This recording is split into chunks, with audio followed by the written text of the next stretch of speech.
നമസ്കാരം, ഇൻഫോടെക്കിലേക്ക് സ്വാഗതം. ഈ വർഷത്തെ ഓണക്കിറ്റുകൾ ഓഗസ്റ്റ് 26 മുതൽ റേഷൻ കടകൾ വഴി വിതരണം ചെയ്യും. എന്നാൽ എല്ലാ റേഷൻ കാർഡുടമകൾക്കും സൗജന്യമായി ഓണക്കിറ്റ് വിതരണം ചെയ്യുമോ? ഇല്ല. അത്തരത്തിലുള്ള പ്രചാരണം വസ്തുതാപരമല്ലെന്നും ഭക്ഷ്യവകുപ്പ് തന്നെ അറിയിച്ചിട്ടുണ്ട്. അന്ത്യോദയ അന്ന യോജന റേഷൻ കാർഡുടമകൾക്കാണ് ഭക്ഷ്യക്കിറ്റ് സൗജന്യമായി വിതരണം ചെയ്യുക. തുണിസഞ്ചി ഉൾപ്പെടെ 15 ഇനം സാധനങ്ങളാണ് ഓണക്കിറ്റിൽ ഉണ്ടായിരിക്കുക.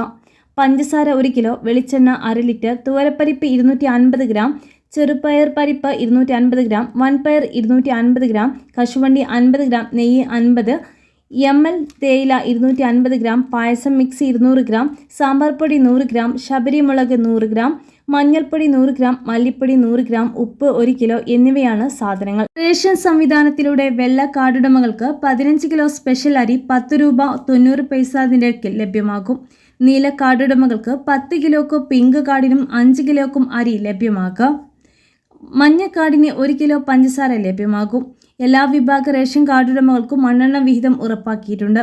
അരി, വെളിച്ചെണ്ണ എന്നിവ ന്യായവിലയ്ക്ക് ഓണക്കാലത്ത് സപ്ലൈകോയിലൂടെ ലഭ്യമാകും.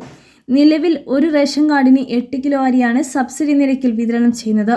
ഓണക്കാലത്ത് ഇതിനു പുറമെ കാർഡൊന്നിന് 20 കിലോ പച്ചരിയോ പുഴുക്കലരിയോ 25 രൂപ നിരക്കിൽ സ്പെഷ്യലായി അനുവദിക്കും. ഓണക്കാലത്ത് ശബരി ബ്രാൻഡിൽ സബ്സിഡിയായും നോൺ സബ്സിഡിയായും വെളിച്ചെണ്ണ വിതരണം ചെയ്യും. മറ്റ് ബ്രാൻഡുകളുടെ വെളിച്ചെണ്ണയും MRPയേക്കാൾ കുറഞ്ഞ വിലയ്ക്ക് സപ്ലൈകോ ഔട്ട്ലെറ്റുകളിൽ ലഭ്യമാണ്. Sunflower oil, palm oil, rice bran oil തുടങ്ങിയ മറ്റു ഭക്ഷ്യ എണ്ണകളും ആവശ്യാനുസരണം ലഭ്യമാക്കും.